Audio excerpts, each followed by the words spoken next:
Ahora presentaré primero a Paloma y luego a Miriam. Paloma es profesora e investigadora del Tecnológico de Monterrey, doctora en Historia por la École des Hautes Études en Sciences Sociales en París, o de París, y doctora en Literatura Hispánica por la Universidad de Navarra. Es investigadora de nivel 1 en el Sistema Nacional de Investigadores y Investigadoras de México, y su línea de investigación se centra en las epistemologías de los grupos indígenas del México virreinal dentro de proyectos digitales de edición y archivo. Y Miriam Rojas Solís está actualmente cursando la maestría de estudios de información y bibliotecnología en la Universidad de British Columbia y es licenciada en Letras Hispánicas por el Tecnológico de Monterrey. Su experiencia previa incluye una posición como asistente de investigación en la iniciativa del US Latino Digital Humanities Center bajo la dirección de la profesora Paloma Vargas. Y ahora nos presentarán su ponencia, que lleva por título Una colección digital para los estudios coloniales de las fronteras. Muchas gracias. Muchas gracias. Mil gracias por recibirnos. Bueno, es un placer estar aquí. Miriam y yo hemos estado trabajando en este proyecto desde que obtuvimos el apoyo del Centro de Humanidades Digitales Latinas de la Universidad de Houston ya en el 2023. Entonces, pues este es un momento muy importante, el poder presentar estos avances de la investigación, y vamos a dividir la exposición en 3 partes. Voy a hablar yo una primera parte, luego le cedo la palabra a Miriam, que está en Zoom, y luego voy a cerrar. Entonces, pues les cuento que el proyecto de colección digital Epistemes Indígenas de la Frontera pues es un repositorio de acceso abierto que ofrece fuentes primarias escritas en español sobre los procesos de colonización, aculturación y contacto de los grupos indígenas que habitaban en el territorio del noreste de México y sureste de Estados Unidos, concretamente los estados de Coahuila, Texas y Nuevo León, los misioneros franciscanos que estuvieron interactuando con ellos, y por supuesto pues españoles y tlaxcaltecas que se encontraban en el territorio complejo durante el siglo XVII y XVIII. Entonces utilizamos una serie de herramientas que fueron desde el reconocimiento óptico de caracteres, los grandes modelos lingüísticos, herramientas de minerías de texto, software de geolocalización geográfica, de información geográfica, de geolocalización y plataformas de edición. Este es el QR del proyecto, lo pueden ver. Se publicó en el 2024. Actualmente están las las ediciones de algunos volúmenes. Cuenta con un estudio preliminar donde hay unas visualizaciones y, digamos, el contexto del proyecto.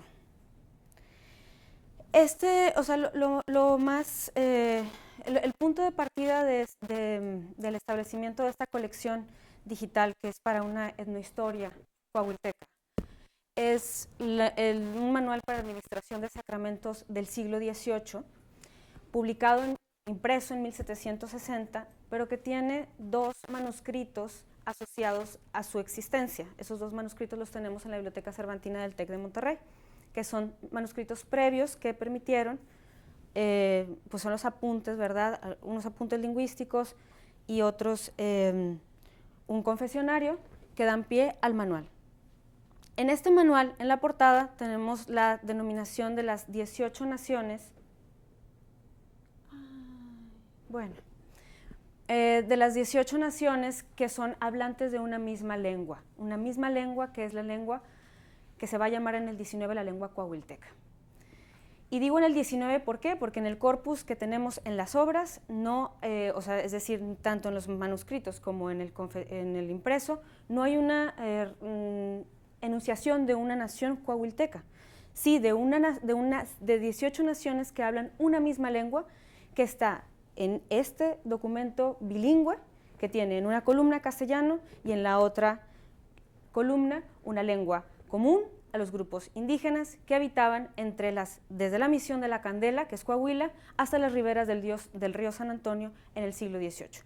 Entonces, el asunto de las denominaciones étnicas y de las características culturales de los grupos nómadas de este territorio han planteado muchos problemas a la historiografía durante el siglo XX. Entonces, lo que es esta puesta en valor, lo que nos permite con el proyecto digital es crear una metodología para poder hacer una digitalización de documentos, específicamente del archivo de Bolton, que se encuentra en el Briscoe Center. Es decir, lo que nosotros estamos buscando es hacer un análisis de minería de texto para corpus no digitalizados. Lo que nosotros nos proponemos son corpus marginales que no están digitalizados, y entonces, ¿cómo le hacemos para hacer minería de texto? ¿Cómo le hacemos para poder entrar a ellos y poder hacer una lectura distante? Entonces, partimos del archivo de Bolton, que es muy importante para el estudio de las Borderlands, concretamente, no con todo, pero sí con esa colección que se encuentra en el Briscoe Center, que es el Archivo General de Indias, con este maravilloso proyecto de las primeras décadas del 20, donde Bolton y sus alumnos van al Archivo General de Indias a mecanografiar documentos y hacen una curaduría de documentos, por así decirlo, de todo el territorio de las fronteras, y entre los documentos se encuentra Nueva Galicia, ¿verdad? Y se encuentran estos territorios que a nosotros nos interesan porque vamos con esas 18 naciones. Y entonces, haciendo un proceso de una digitalización, porque aunque hay digitalización, esos facsímiles ya digitalizados de otras partes del archivo de Bolton, de eso no estaba, nos encontramos con que como ya están mecanografiados, Transcribus trabaja muy bien y pudimos establecer el corpus con una cierta velocidad. Y aquí paro y le cedo la palabra a Miriam, que nos va a hablar sobre la metodología. Sí, bueno, como ya mencionaba mi compañera, seleccionamos 36 volúmenes por ser representativos de las descripciones de la vida y colonización de los territorios de Nueva Vizcaya y Texas. Estos documentos se encontraron a través de palabras clave como ciertos nombres específicos de misiones o Nueva Vizcaya y Texas. Creo que también un hallazgo importante de todo este proyecto que hemos estado llevando a cabo es el hecho de que muchas veces no se menciona como tal o no se menciona de forma explícita a las naciones, y parte también definitivamente del trabajo es indexar y crear estos metadatos que unan estos archivos con estas naciones. El proceso de materialización de la colección como tal, pienso que ocurrió a través de 3 etapas: una etapa como que de exploración, otra de reflexión y otra de toma de decisiones, que me parece que se fueron repitiendo y siendo como un círculo. La exploración fue más que nada como que buscar herramientas digitales, distintas herramientas digitales, probarlas. La reflexión era más como sentarnos a pensar en las ventajas y desventajas de cada una de las herramientas, y también pensar mucho en la identidad y el propósito del proyecto. Las herramientas que seleccionamos, las seleccionamos por algún motivo. Al final se decidió por usar Manifold para publicar la colección final, más que nada debido a que contábamos con más texto, teníamos bastante texto y esto nos ayudaba a mejorar la legibilidad, pero también nos ayudaba a relacionar nuestro proyecto con otros proyectos similares.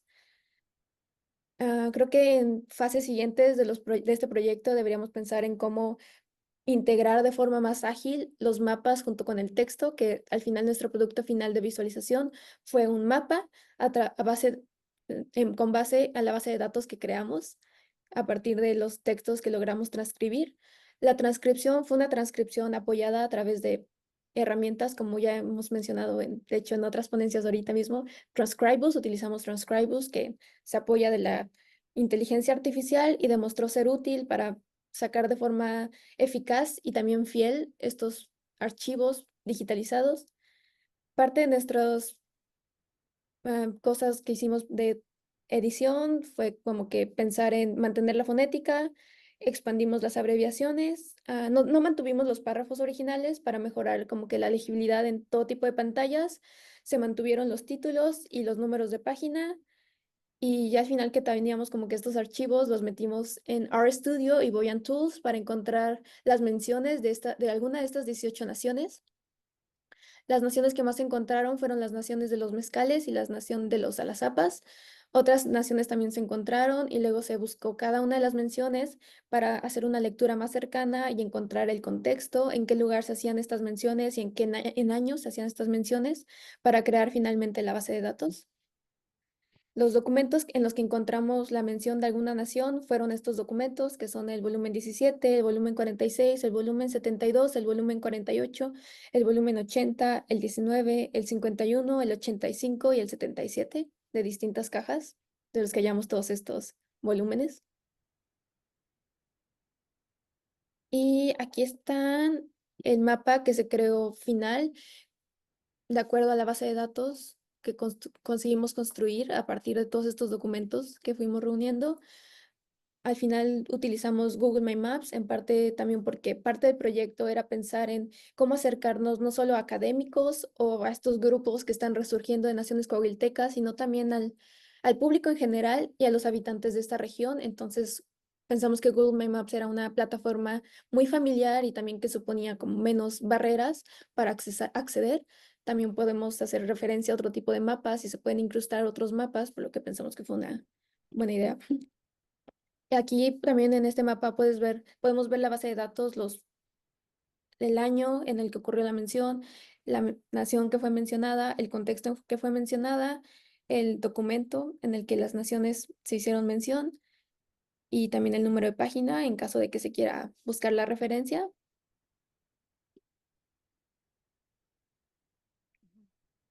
Y ahora paso la palabra para hablar con más cercanía acerca de nuestras naciones. Sí, muchas gracias, Miriam. Pues digamos que lo más importante desde mi perspectiva que hemos obtenido de este trabajo es poder construir una base de datos de donde no teníamos, o sea, teníamos como, sabíamos que ahí debía de haber mención de estas 18 naciones, pero ya tenemos como la conexión del documento histórico, ¿verdad? Entendido desde esa perspectiva etnohistórica, o sea, es decir, analizado desde los elementos que aborda sobre los grupos indígenas con un espacio y con un tiempo, lo que nos permite como mapear un territorio e irle construyendo ese análisis discursivo, historiográfico. Entonces, digamos que la aproximación del proyecto es una mezcla de una lectura distante que permite la minería de textos, es decir, el análisis cuantitativo, ¿verdad? El análisis textual cuantitativo con una perspectiva de lectura cercana que implica una hermenéutica de los textos, una interpretación de los mismos y la conexión con otros para poder desentrañar o para poder explorar el discurso histórico de las naciones hablantes del coahuilteco en el periodo colonial, ¿no? Entonces, pasamos brevemente por la nación coahuilteca hoy en día pues está identificada en el territorio de San Antonio. Sin embargo, no forman parte, ¿no?, de las naciones con territorio reconocidas por el Departamento de Estado de Estados Unidos. Y en el caso de México, no hay un grupo que se identifique como tal, ¿verdad?, que es como una abiertamente como coahuiltecos. Entonces hay un trabajo muy importante aquí que hacer con las comunidades conectado con la antropología, con el estudio antropológico cultural. Nosotros estamos apostando, ¿verdad?, por una perspectiva etnohistórica, donde las humanidades digitales pueden abonar a poner a la disposición, ¿verdad?, de las comunidades y de la academia y de la audiencia en general, ¿verdad?, de este tipo de recursos para poder comprender la complejidad del territorio. Entonces, en lo personal, el caso de los Alazapas me parece que muestra de esas 18 naciones que hablamos, ¿verdad?, en un principio, y que parece una problemática muy importante del territorio, el decir, había tantos grupos indígenas, tantos nombres distintos, que se difumina, ¿verdad?, se pulveriza el conocimiento. Es importante abordarlo como una región cultural, donde si bien hay una amplitud de denominaciones, que se discute mucho si eran denominaciones traídas por los europeos o autóctonas, más allá de eso, es un territorio común, donde aunque los grupos fueran enemigos, tendrían que tener, por tener una lengua común, una serie de códigos culturales, una cosmovisión, unas formas de conocimiento, unas epistemes comunes. Entonces, los alazapas, que hasta el día de hoy existe en un pueblo de Nuevo León, que es Bustamante, un barrio alazapa, pues los encontramos mencionados en nuestro corpus, los detectamos en el volumen apropiado, encontramos el documento en el que los mencionan en el siglo XVII y los encontramos en un contexto pues, de solicitud de fundación de pueblo, ofreciendo sus habilidades como diplomáticos para arreglar los problemas que había con otros grupos alazapas en la zona de Nuevo León, solicitándole al gobernador español de Coahuila el asentamiento, se les otorgan tierras, agua, doctrina, ¿no? Entonces tenemos casos distintos de estas 18 naciones que hablan la lengua coahuilteca. Casos como los mezcaleros, que están asociados con los lipanes apaches y mantienen una resistencia importante durante todo el siglo XVIII, pero también de los alazapas, por ejemplo, que tienen una lógica mucho más de alianza con los españoles.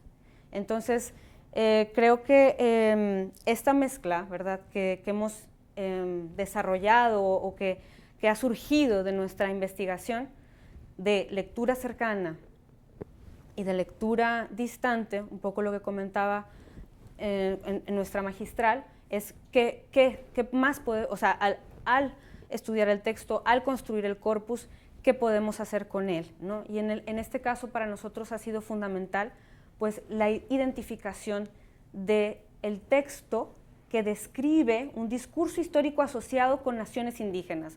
No decimos que sea la realidad ni que así hayan sido, pero sí que es un discurso histórico construido, ¿no?, alrededor de las naciones.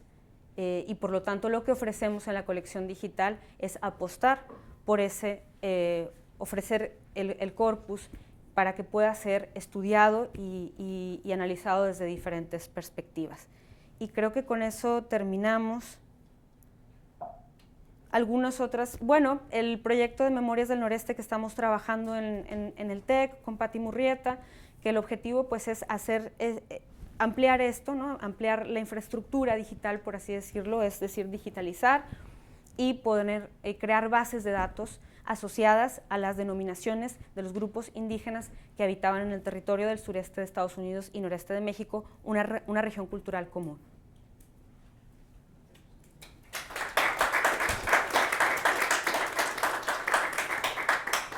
Gracias.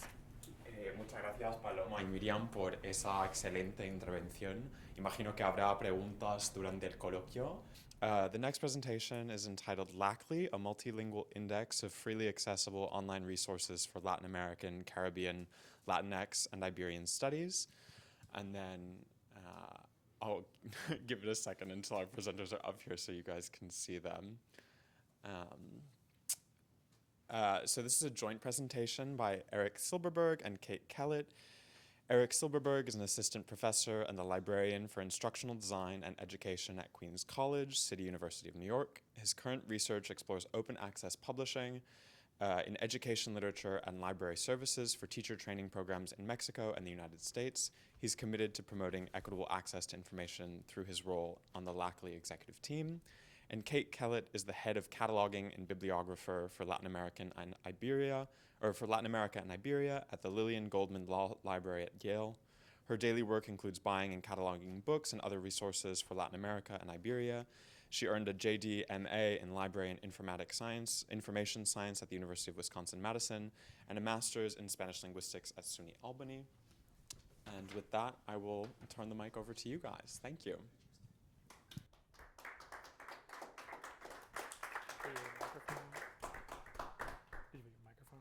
Oh yeah, I put my microphone on. Did you? All right. So to start off, I'm going to answer the question, what is LACLI? As the title of our presentation says, it's a multilingual index of free online resources related to Latin American, Caribbean, Latinx, and Iberian studies. Well, I'm just going to interrupt for 1 second. For some reason, the sharing is sharing your presenter mode instead of, so I'm sure the audience would love to read your notes as well, but just so that they can have the full beauty of your presentation. Better. Sorry for the interruption. No, thank you. All right.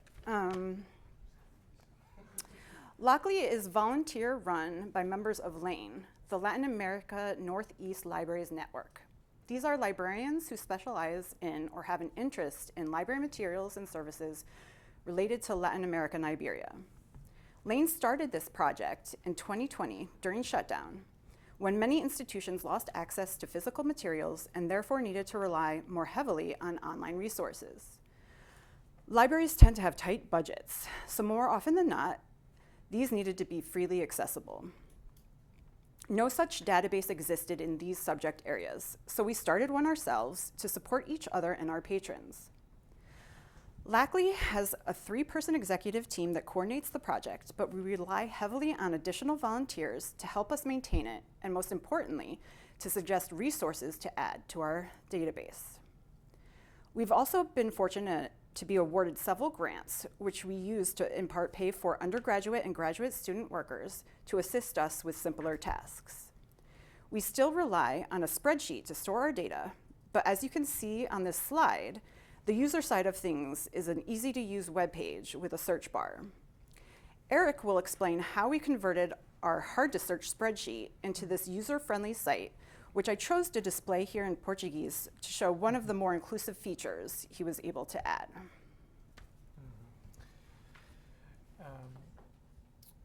Entonces, como llegué en un proyecto, tuvimos el spreadsheet así. Pero el sistema ya modificamos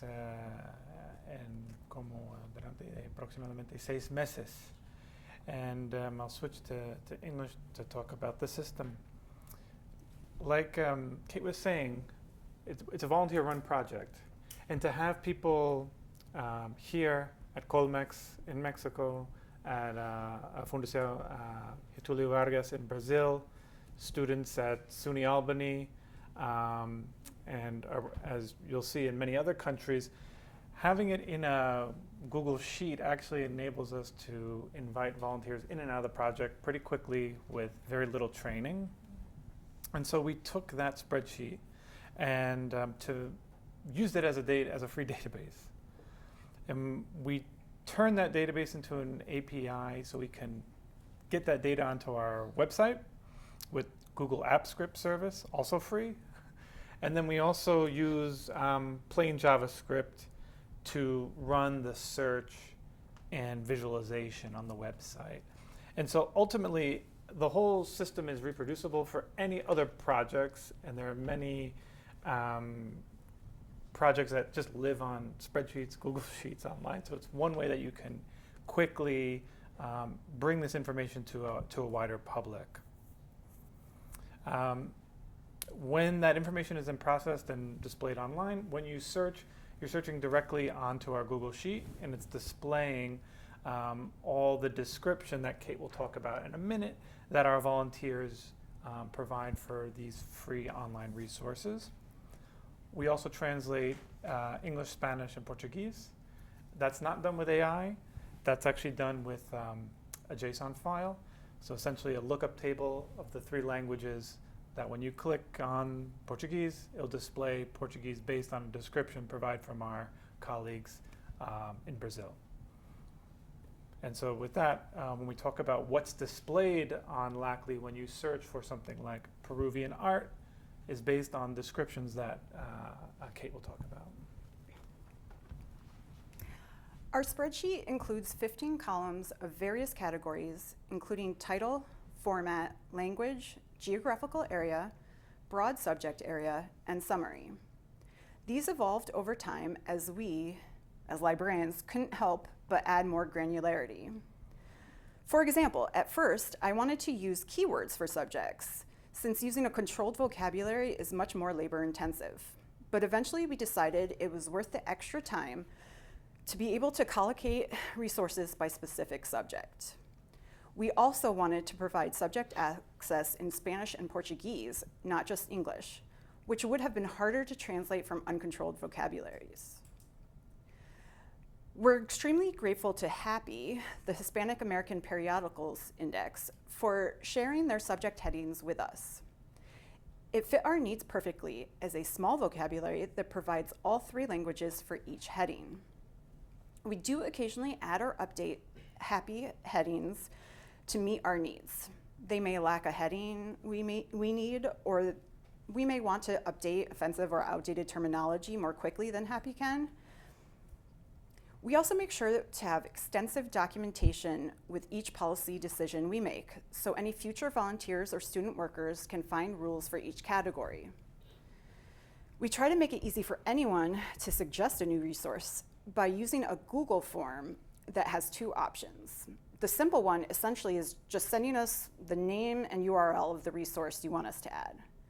The more advanced form has questions for each category that then auto-populates a separate spreadsheet of suggested resources.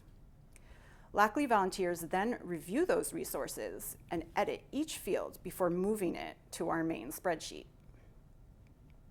This is all a very brief overview of how we get and maintain our metadata. It's important to note that there are problems or limitations to doing it this way. All of this is very time-consuming. We have to train our volunteers, and it takes them quite a while to familiarize themselves with our system. There's always ongoing maintenance.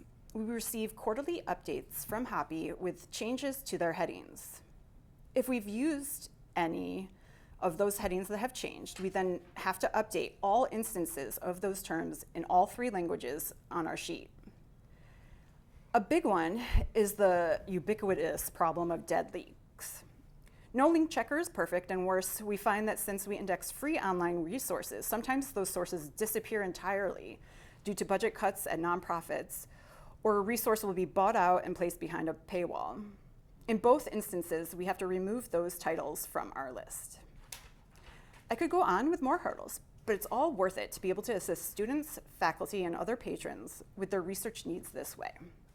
We want Lockley to be used and grow, and for that to happen, we do outreach in the US and abroad, which Eric will now discuss further. Como Kate comentó, un propósito de proyecto es para servir a instituciones de bajos recursos como la mía. Pero ya estamos involucrados con un programa de divulgación en varias partes del mundo. Creo que una foto no funcionó, pero entonces la página es para ayudar no solamente a investigadores, más para servir a los estudiantes de nivel de licenciatura, para sus investigaciones, también para servir a docentes, para añadir cosas de primary sources a sus clases en una forma gratuita, y también para las humanistas digitales, porque nuestros datos, nuestra Google Sheet ya está disponible de forma de acceso abierto a todos para aprovechar de nuestros datos, de toda la descripción de Kate explicó. Y también pueden encontrar en nuestro índice otras bases de datos que pueden aprovechar por sus proyectos. Hasta la fecha ya hemos, dieron unas clases de editons para, como comenté, personas en varias instituciones pueden ayudarnos en la catalogación de nuestros recursos, incluso en la Universidad de Salamanca, en Flasco Andes, en Ecuador, en la Universidad Nacional Mayor de San Marcos, en Perú, en la Universidad de Lima, en Perú. Estos de nuestro jefe máximo de Jesús, Alonso Regalado, que no pudo estar con nosotros hoy, pero ya está en su sabbatical, está difundiendo la página en estas instituciones estos últimos meses. Tuve la oportunidad hace 1 año y medio a trabajar con 2 escuelas normales en México, un normal en Guanajuato, otro normal en Puebla, también con sistema de escuelas normales en Michoacán, para mostrar este recurso para que los profesores de prepa y secundaria aprovechar de los recursos disponibles en nuestro índice. Ya está. Una sorpresa. Bueno, hasta la fecha aquí son unos datos que tenemos sobre los usuarios en los últimos 2 años y pueden ver que ya mayormente están en los Estados Unidos, pero tenemos usuarios también en México, Perú, España y Brasil.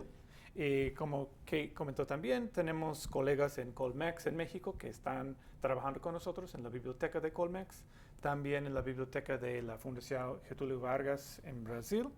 Pero es interesante también a ver el alcance del proyecto, que tenemos usuarios en China también, en Rusia y también en partes de África. Entonces es interesante quién está aprovechando el índice que tenemos. Y con esto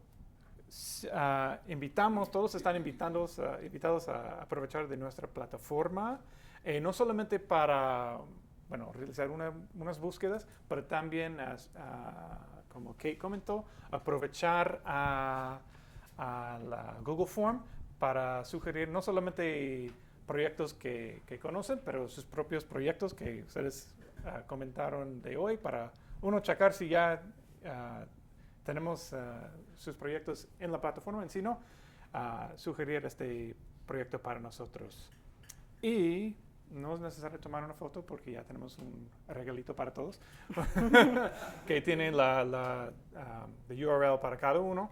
Entonces ya son para ustedes. Y también, última cosa a comentar, como comenté es un sistema realmente ligero, que dije con JavaScript. Entonces en nuestra GitHub ya pueden ver cómo estamos construyendo el sistema. Y tenemos ahora una beca de UCLA para escribir un resumen de cómo puede recrear LACLI para cualquier propósito. ¿Ya? Gracias a todos. Entonces, la próxima presentación lleva por título Mundo Hispánico, Comunidad Global, apoyo a la investigación en el área de culturas hispánicas a través de la MLA International Bibliography y otros proyectos. Primero presento a Daniel Connor, quien trabaja para la Modern Language Association, donde es editor asociado, jefe de indexación y editor principal de la sección de literaturas ibéricas y latinoamericanas para la MLA International Bibliography. Tiene un máster en español de Georgetown University, una licenciatura en español e inglés de Fordham University y certificados en estudios hispánicos y en edición de la Universidad de Barcelona y de la University of Chicago. Tess Rankin es editora asociada de indexación de materiales ibéricos y latinoamericanos para la MLA International Bibliography. Se doctoró en el Departamento de Español y Portugués de New York University y es autora de Feeling Strangely in Mid-Century Spanish and Latin American Women's Fiction, Gender and the Scientific Imaginary, que salió en el año 2024. Felicidades por ese logro. Y ha sido directora editorial de la Journal of Spanish Cultural Studies y se ha desempeñado como traductora y editora en numerosos proyectos en las artes y humanidades. Un aplauso para nuestros dos ponentes. Yes. Bueno, muchas gracias. Tess, bueno, Ya vamos. vamos a compartir pantalla. Bueno, pues muchísimas gracias al Instituto Cervantes, a la Universidad de Harvard, a los organizadores por todo su trabajo y a ustedes por acompañarnos hoy. Estamos encantados de tener esta oportunidad de compartir brevemente una parte del trabajo que llevamos a cabo en la Modern Language Association, cómo la organización aborda las culturas hispánicas y cómo esperamos a través de ese trabajo fomentar comunidades intelectuales internacionales. Ahora me gustaría destacar algunos de los puntos que mencionará mi colega Tess en la presentación que sigue. En primer lugar, si les interesa colaborar con nosotros, les invitamos a conocer nuestro programa de voluntariado para bibliógrafos de campo y la beca que lo acompaña. Es una oportunidad para trabajar directamente con nuestros editores internos y en nuestra plataforma de producción, con acceso a nuestros formularios de indexación y a nuestro tesoro de términos, nombres y obras. Y así ayudarnos a cubrir aquellos temas que más les interesan a ustedes y a sus áreas de estudio o investigación. Tal vez hayan notado que nuestra cobertura de ciertas revistas, series de libros o incluso de una literatura nacional o regional específica no es la ideal. Y quizás tengan acceso a materiales que consideren que deberíamos incluir. Un primer paso es avisarnos sobre ese material, pero ir más allá es ayudarnos a cubrirlo. Les invitamos a unirse a esta aventura bibliográfica y a aprovechar esta beca. También les animamos a explorar nuestro curso en línea. Es un curso gratuito que muchos profesores ya han incorporado exitosamente en sus clases para ofrecer a sus estudiantes una comprensión rápida de cómo investigar en la bibliografía. Está dividido en unidades. Los estudiantes pueden pasarlo y retomarlo más tarde sin perder su progreso y solo toma unos 90 minutos completarlo.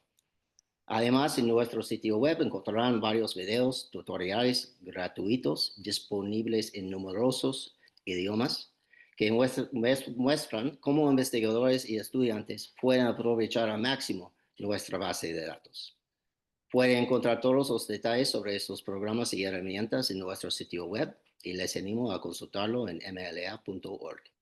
Bueno, gracias y ahora les cedo la palabra a Tess.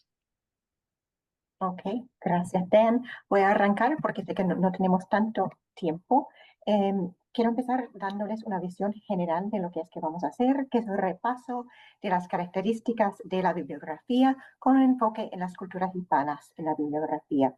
También mencionaré brevemente cómo se incorpora la bibliografía en la enseñanza y al final, si es que nos da tiempo, una introducción súper breve al manual MLA, que es otro recurso que acaba de salir del MLA. Ok, vamos a empezar con una introducción a la bibliografía. Es una base de datos que incluye una amplia gama de estudios sobre la producción cultural del mundo hispano, registro de trabajos académicos sobre literatura, teatro, cine, televisión, lingüística, pedagogía, folclore, etc. Y queremos compartir algunas cifras actuales y algunas novedades de la bibliografía. Ya están viendo aquí lo que es la nueva interfaz de la bibliografía en EBSCO, que es la plataforma que aloja la base de datos. La bibliografía cuenta con más de 3.250.000 citas que van desde trabajos del año 1843 hasta la actualidad. Se añaden más de 75.000 registros anuales. Desde el 2021 se agregaron al directory periódicos, que ya explicaré en breve, y a la rotación de indexación más de 600 títulos de revistas y casi 1.000 series de libros, o sea que siempre vamos en aumento. También hemos empezado a indexar sitios web de interés académico, como los que se han mencionado hoy. Hemos agregado la indexación de monografías a nivel de capítulo cuando el contenido de un libro es tan diverso que no se puede capturar en un solo registro bibliográfico. Ya desde hace mucho tiempo indexamos colecciones de ensayos a nivel de artículo con un registro para cada ensayo. Estamos trabajando siempre para maximizar la inclusión y el contenido internacional. Esto incluye una mayor cobertura de las lenguas indígenas y lenguas en peligro de extinción. También la edición de nombres, obras y términos en alfabetos no latinos, que les voy a dar un ejemplo también. Al final compartiremos un correo electrónico de contacto por si tienen recomendaciones de revistas, series de libros, sitio web, sus propios proyectos, cualquier cosa que no esté ya en la bibliografía. Las recomendaciones son siempre bienvenidas, ¿no? Los académicos pueden mandarnos sus publicaciones, un ensayo, un libro, para que las incluyamos en la bibliografía. Y es ese nivel de colaboración que enriquece mucho la bibliografía y también es así que nos enteramos, en algunos casos, de nuevas revistas, nuevos proyectos, nuevos libros, etc. Para quienes deseen involucrarse más con el trabajo que llevamos a cabo, tenemos dos programas que ya mencionó Dan, que voy a también mencionar. Pero primero,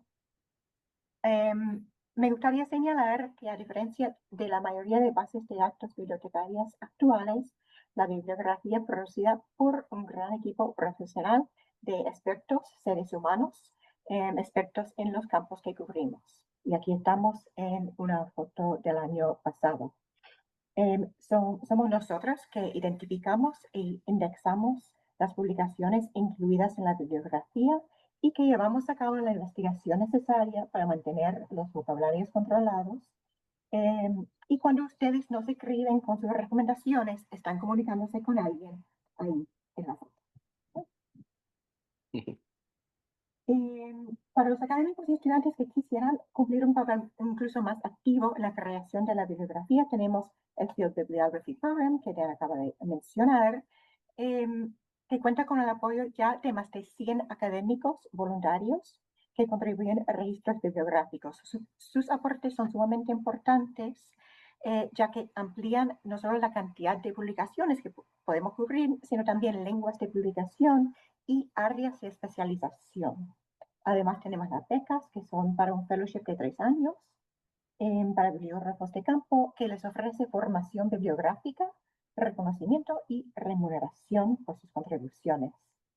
La colaboración de los voluntarios y los becados también desdibuja esa línea entre usuarios y creadores de la bibliografía y reafirma la realidad de una comunidad académica creada alrededor de esta herramienta digital. Queremos que esa comunidad crezca siempre y para que así sea es importante que los registros bibliográficos en sí visibilicen el contenido de los trabajos académicos. Para ello contamos con el MLA Thesaurus.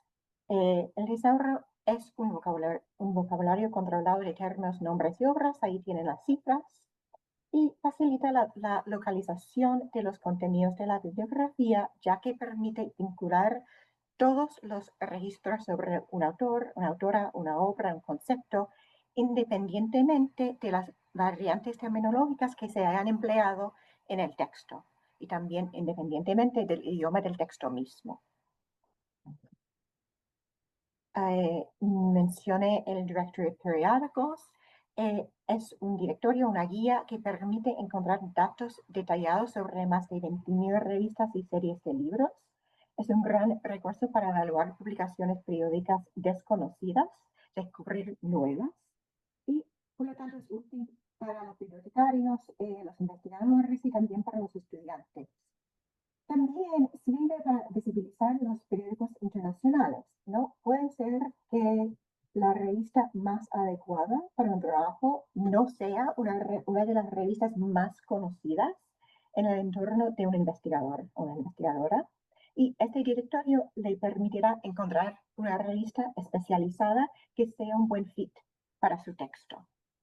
No, como la formación de las comunidades intelectuales, en muchos casos se da a través de las publicaciones. El Directory de Periódicos sirve para ampliar y diversificar esas comunidades. Quiero destacar algunas de las facetas de la bibliografía que hacen posible reflejar la diversidad de la producción académica en español o sobre las culturas hispánicas. Primero tenemos la MLA International Bibliography with Full Text, que es una versión de la bibliografía que permite que los usuarios de las instituciones suscritas a esta versión lleguen al texto completo de una publicación siguiendo un enlace en el registro bibliográfico. Casi la mitad de las revistas incluidas en la opción Full Text se publican fuera de Estados Unidos o Reino Unido, muchas de ellas en países de habla hispana. Pero esas cifras no incluyen todas las revistas de acceso abierto incluidas en la bibliografía, que ofrecen acceso al texto completo, a sus artículos, a todos los lectores, todos los usuarios.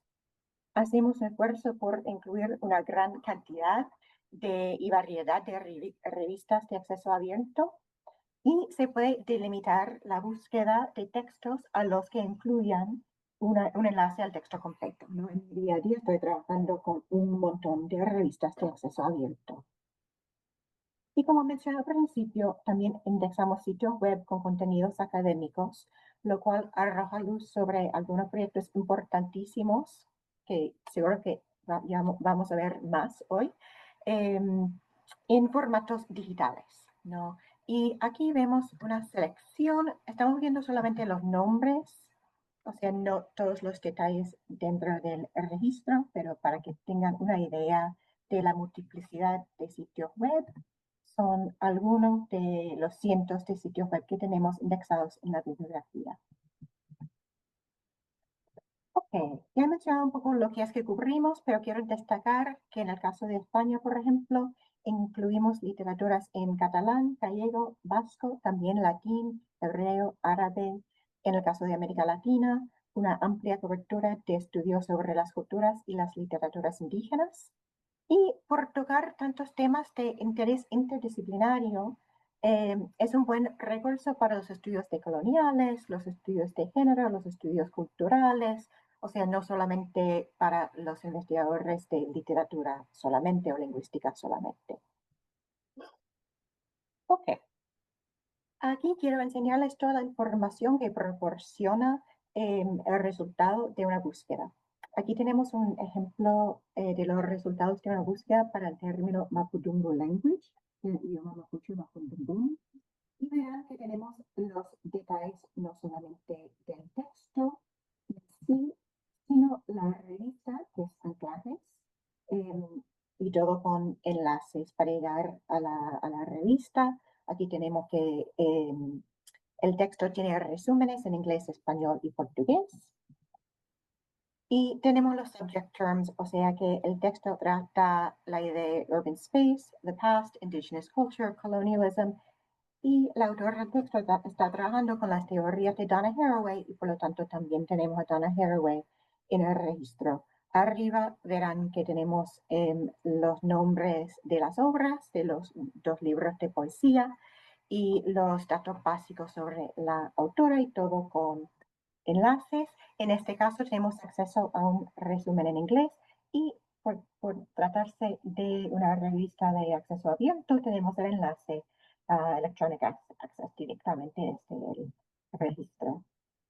Ok, en cuanto a los nombres, como he mencionado, hemos hecho un esfuerzo por incluir no solamente las variantes posibles en el alfabeto latino, sino también los nombres de autor cuando procede en alfabetos no latinos. Aquí tenemos un ejemplo de una búsqueda de Maimónides. Estoy buscando a Moisés, ¿no? El filósofo del siglo XII. Encuentro el Maimónides que quiera y veo ahí que tenemos sus nombres en árabe y en hebreo, son los 2 idiomas en los que escribió. Eso permite que los usuarios encontrarán a Maimónides y a los artículos correspondientes sin importar cómo su nombre aparezca en la fuente secundaria.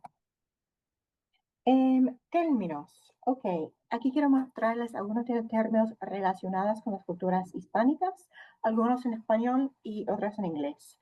Cuando se trata de identidades o formas culturales muy ligados a su cultura o su lugar de origen, es probable que el término aparezca en el desarrollo en español, como es el caso de la identidad travesti, bueno, identity que tenemos en inglés, las generaciones literarias, el caso de los desaparecidos como término, grupos de teatro, cualquier grupo o organización cultural, los géneros folclóricos de música, de canto, pero en algunos casos, cuando un término se ha dado a conocer en un contexto hispanohablante, como creo es el caso del extractivismo, pero el uso se ha expandido a nivel mundial, el término aquí lo tenemos en inglés, no extractivism. Intentamos reflejar siempre el lenguaje y la terminología que se está utilizando en el campo de estudio, a la vez que controlamos el vocabulario para que los usuarios puedan descubrir todos los trabajos relacionados con un concepto, ¿no? Y ese aspecto del desarrollo permite búsquedas que van mucho más allá de una búsqueda de palabras clave, ¿no? Ok.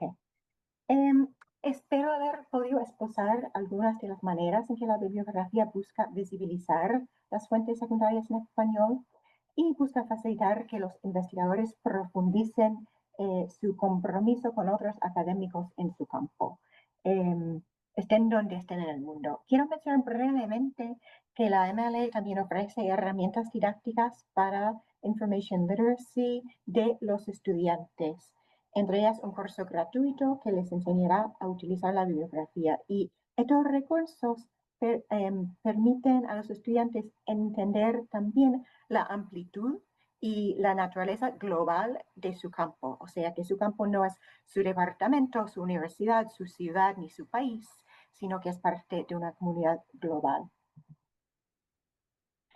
Súper rápido, quiero simplemente mencionar que Sí. hay otro proyecto. Sí. Perdón, no quiero interrumpir, pero Mm. les queda 2 minutos. Está bien. Les En dos quedan dos, minutos, sí. sí, perfecto. Es otro proyecto que acaba de salir, es una adaptación del MLA Handbook, de la última edición del MLA Handbook, y esta adaptación estandariza el estilo MLA en español y ofrece pautas para la escritura académica en español. Ya existen muchísimas revistas que utilizan MLA Style en países de habla hispana. Y este manual les permitirá consolidar más las prácticas de citación en español. Les enseño brevemente lo que son los capítulos para que vean que tenemos tanto prácticas de citación como el contenido mismo de los textos y el formato. Incluye cientos de ejemplos de obras en español y en otros idiomas y cómo citar esas fuentes. Presenta y define los elementos de una cita bibliográfica con un énfasis en la idea del contenedor o container, que es el principio organizador del sistema de citación. Y aquí tenemos unos containers. La ventaja de este sistema es que permite una práctica para citar obras no tradicionales como aplicaciones, podcasts, redes sociales, etc. O sea que el manual es un recurso sumamente rico y esperamos que sea de mucha utilidad para los académicos que escriben en español y para que los estudiantes en todas partes reconozcan y valoren la multiplicidad lingüística y cultural de las humanidades. Con eso voy a cerrar.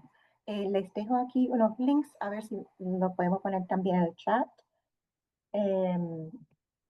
Y si desean seguir la conversación con nosotros, tienen nuestros emails aquí también para consultas generales. Tenemos el email de la bibliografía. Y creo que eso ya será todo. Gracias a todo el mundo. Gracias, Tean. Muchas gracias a los dos por esa presentación. Y ahora un aplauso para ellos. Gracias. Em, Ahora les invitaré a todos los que han presentado en este bloque a que hagamos un breve coloquio. Entonces, si los que presentaron presencialmente quieren ponerse aquí conmigo delante, y luego si los que han presentado por Zoom pueden activar la cámara otra vez. Os ponemos en la pantalla grande para que todos los veamos. Eh, si alguien tiene alguna pregunta, las preguntas... Sí, hay una pregunta. Ok. Ya, muy interesantes todas las presentaciones. Tengo una pregunta para Paloma. Magnífico el proyecto. Esa forma de utilizar material ya hecho, bien hecho, sin tener que volver a las transcripciones para un tipo de análisis como el que estáis haciendo, me parece una gran visión el utilizar ese tipo de material. He visto el mapa. Y en el mapa tenéis, haces clic en el sitio y te aparecen las coordenadas y tal. Pero luego he visto también que hay otros documentos donde tienes una serie de nombres de personas. Sería interesante también tenerlos localizados. ¿Tenéis pensado hacer eso para ver si estas personas aparecen en diferentes lugares, cómo se mueven estas personas o en qué documento se cita al gobernador o al fraile tal?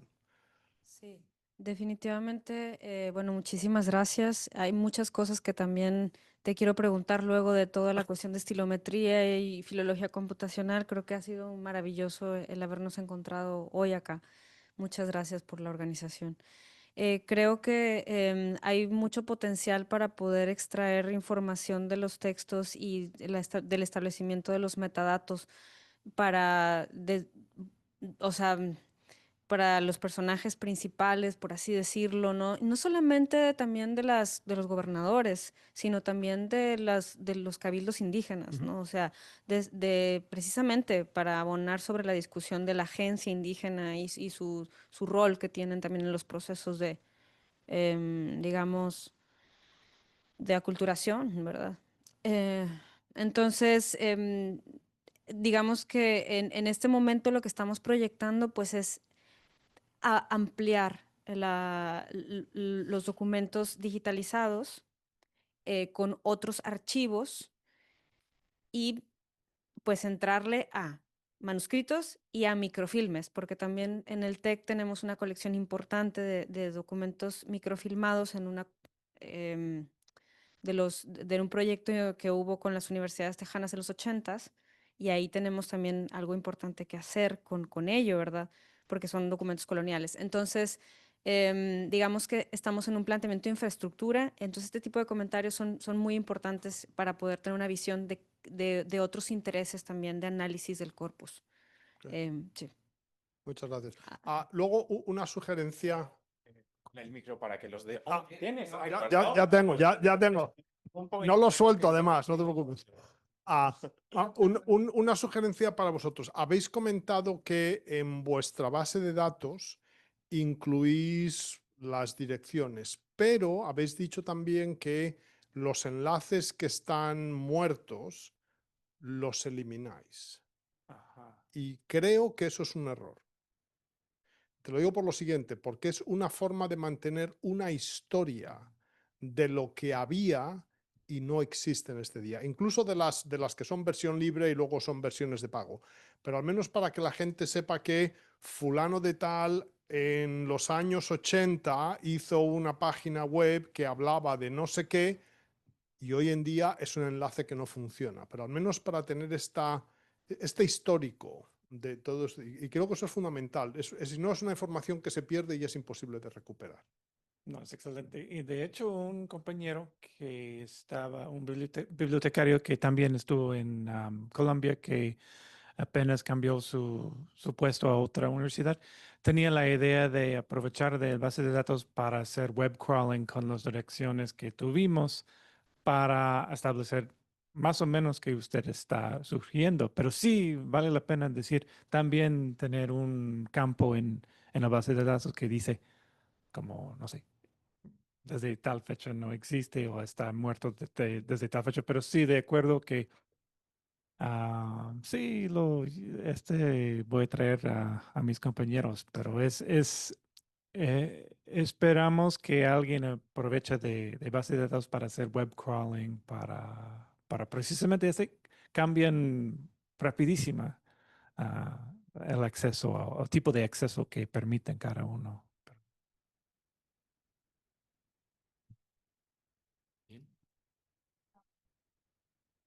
Gracias, Paco. Eh, Muy interesantes las tres presentaciones, nos dan herramientas. A mí ya me abruma la MLA, así, porque entro y un mundo de datos, pero muchísimas gracias por esta actualización. Una pregunta para Paloma y su colaboradora, su colega. Muy interesante. Yo entiendo que el proyecto es de etnohistoria y que cada punto está geolocalizado y que tienen un interés específico en grupos indígenas, naciones, como se llamaban en el siglo XVIII, XVII, hasta bien entrado el XIX. ¿Tienen los documentos transcritos, sean los que están en español, los que están en dos columnas, recuperaron los de Bolton y están disponibles? O sea, tienen esa información. Yo sé que el interés de ustedes es etnohistoria, geografía, historia, no están en otra, en interés geopolítico, digamos, pero tienen la infraestructura, transcripciones para de acceso abierto para poder intercambiar.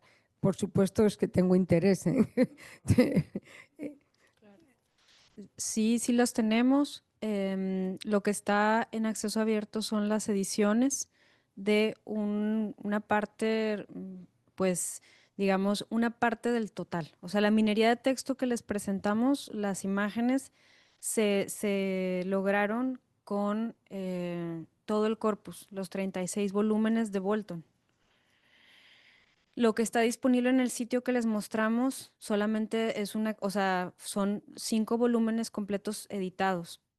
Dos cosas que nos dimos, una cosa muy importante que nos hemos dado cuenta también, y si quieres ahorita te cedo la palabra, Miriam, nada más déjame comentar esto, es que un proceso muy diferente es preparar el texto para una edición, o sea, viniendo como de la rama de la crítica textual, de la ecdótica, de la filología, y otra es como preparar el texto para la minería.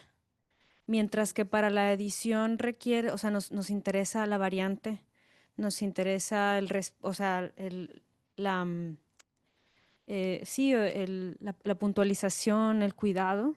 Para la minería, pues es el volumen. Entonces, y la normalización, ¿verdad? O sea, el que todo se parezca lo más similar.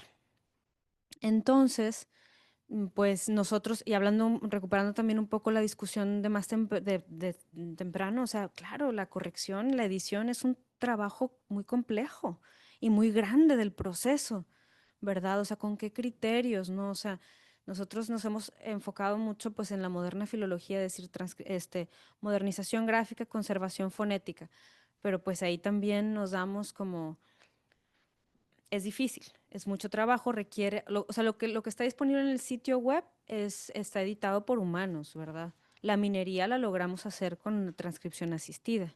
Y claro, el análisis humano, ¿verdad? Pero me refiero a que con el texto sucio, o sea, más o menos se pudo extraer las denominaciones. Y en grueso se pudo detectar, están hablando de ellos ahí. Pero el proceso de edición es distinto. Y sí, tenemos la transcripción del corpus coahuilteco, pero bueno, es como un tema interesante que hay que hacer también de lingüística histórica, sumar colegas, ¿verdad? Que les interese, ¿verdad? Y poder trabajar tanto desde la parte lingüística como antropológica. Creo que hay mucho potencial ahí. Gracias. Muchas gracias. Bueno, igual y nada más aumento a lo que estabas comentando. Sí, utilizamos Transcribus, como estábamos mencionando, para hacer las transcripciones, pero al final también cada hoja se tuvo que revisar con nuestros criterios editoriales, algo que hicimos, por ejemplo, para poder alimentar estos textos para minería de textos y esa cosa fue quitar los párrafos porque a veces las palabras se cortaban o cualquier cosa y eso dificultaba un poco encontrar como ciertos términos. También cuando ya de hecho, la primera parte del proyecto fue crear la colección como tal, entonces fue un proceso de transcripción con el que llevamos mucho tiempo. Ya cuando teníamos ya varios documentos transcritos, comenzamos a pensar como en qué podemos hacer con estos documentos y fue que comenzamos con todo el proceso de minería de textos, utilizamos RStudio y Voyant Tools, pero sí tenemos todos estos documentos que están transcritos y de hecho hay otros que todavía están por transcribir. Gracias. No, quería preguntar si alguien más tiene preguntas o si tenemos eh, alguna pregunta Yo, en Zoom. buenas tardes, ¿cómo estás? Muchas gracias. Quería preguntarle a los compañeros especialistas en este tipo de tecnologías, ¿qué recomendación podrían darle a quienes no manejamos estos software? ¿Cómo podríamos hacer para empezar a introducir este tipo de métodos en los trabajos que hemos realizado? Y hacia dónde, por dónde empezar, porque uno al ver los resultados con los que manejan tanta cantidad de data, de verdad que es sorprendente. ¿Y cuál sería entonces el consejo que le darían a quienes no manejan ese tipo de... Muchas gracias. Pues Tú también. Ah, vamos a ver, lo primero, paciencia. Eso es fundamental. Y parece tontería, pero es cierto, hay que tener paciencia para esto. Y luego lo segundo es pensar bien qué es lo que se quiere hacer. Es decir, no es simplemente tener los datos, sino antes de obtener los datos hay que pensar qué datos queremos obtener y cómo queremos explotarlos. Tener muy claro el proceso de como usuarios. Si yo fuera un usuario, ¿qué es lo que me gustaría encontrar en estos datos? y luego sería cuestión de ver qué tipo de herramientas existen que nos permitan hacer ese tipo de trabajo. A, a mí no me gusta programar, a mí me gusta utilizar herramientas que ya existen.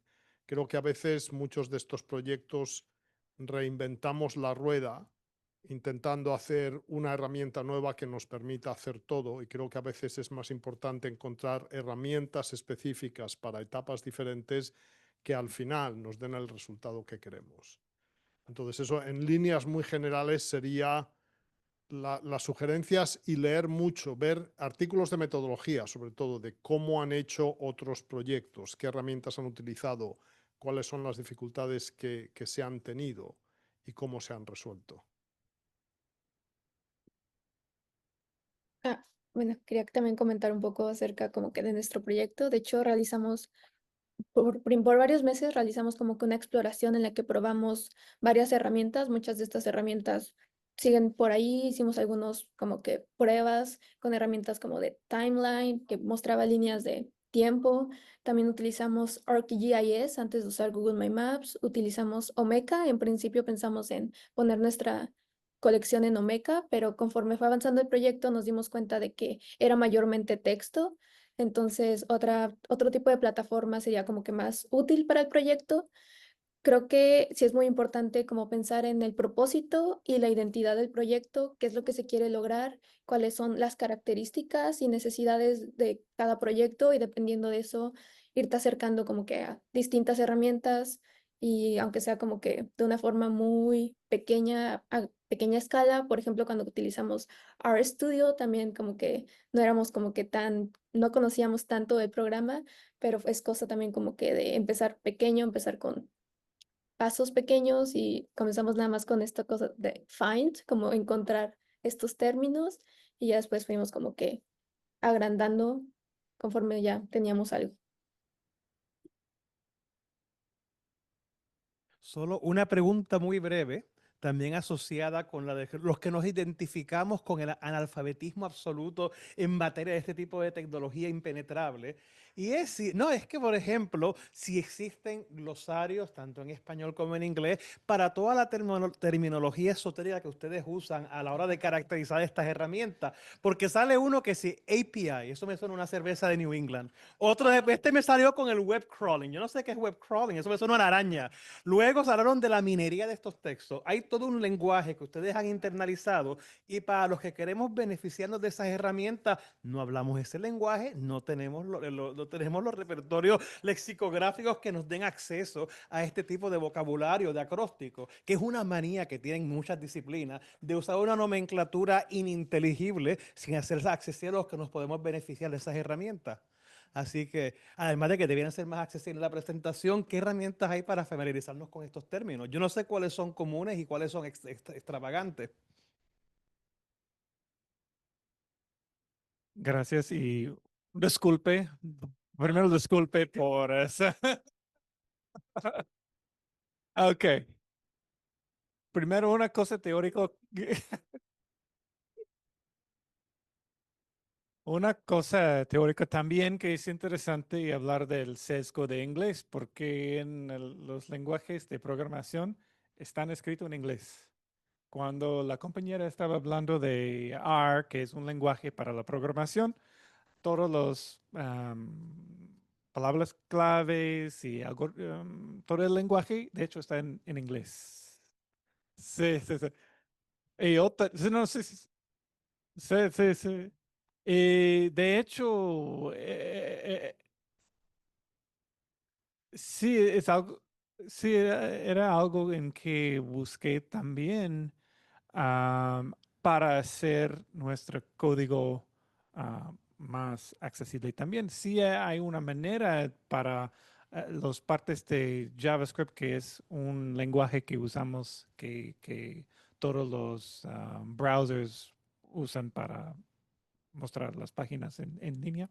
Sí, todo de este también está en inglés. Pero en los términos que usé otra vez, disculpe, pero las cosas que dije, nada más, la web crawler es un programa que brinca página por página en línea. Sí. No, nada más, sí. De hecho, no es, de hecho, y creo que el maestro sabe más que yo, pero no conozco ningún plataforma así. Ya. Ya, que no se imaginan que otros no lo puedan entender, pero yo no El problema que hay en este campo es que lo que aprendes hoy no te sirve para mañana. Esa es una de las grandes dificultades. Por ejemplo, te podría sugerir una serie de libros sobre introducción a las humanidades digitales. Pero ese libro, en el momento en que se imprime, es obsoleto ya. Pero no dejan de ser interesantes porque utilizan un lenguaje común.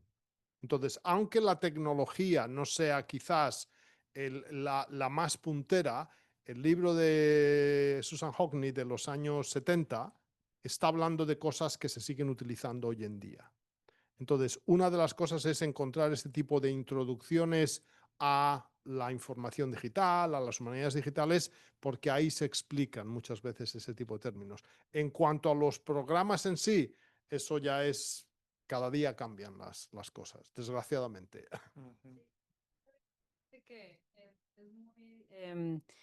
O sea, lo que comentaban hace un momento de enfocarse en los métodos, ¿no? Yo creo que es una comunidad de práctica. Humanidades digitales es mucho una comunidad de práctica, o sea, de personas que hacen cosas y que se asumen como humanistas digitales, pero es mucho sobre casos. Entonces, yo me haría, y de hecho debería de hacerlo, así, agarrarse los abstracts del Digital Humanities Quarterly, que es la revista de la ADHO, que es la asociación, bueno, la alianza de las organizaciones de humanidades digitales, y también pues su conferencia anual que te da como un state of the art sobre lo que se están haciendo en humanidades digitales. Entonces ahí yo creo que con los puros abstracts ya te das una idea de las terminologías. Sí, no, nada más, no, más que una pregunta, un comentario a lo de Luis, tiene toda la razón. Quienes no somos del mundo digital, lo primero que hay que hacer es buscar a un buen especialista y preguntarle, pero casi todos los corpus que yo conozco de históricos muy diversos y corpus sincrónicos tienen archivos que nadie lee. Son los archivos del home y debo decir que como corresponsable de uno de los corpus, cada año actualizamos esos archivos que son como pequeños tutoriales traductores de que si usted pone el cursor en tal, lo que le va a salir es tal y está hecho con tal, o sea, explicitud total, pero lo cierto es que nadie se lee, o sea, ni yo, un doctorado hay que hacer casi un doctorado para leerse esos archivos del home, pero hay un lenguaje común, como dice Paco, y son útiles, ¿eh? O sea, cuando ya no sabes cómo convertir una selección de concordancias que hiciste a un Excel o a una hoja de cálculo, te, te lees o te ves el tutorial de 3 minutos y ya sale.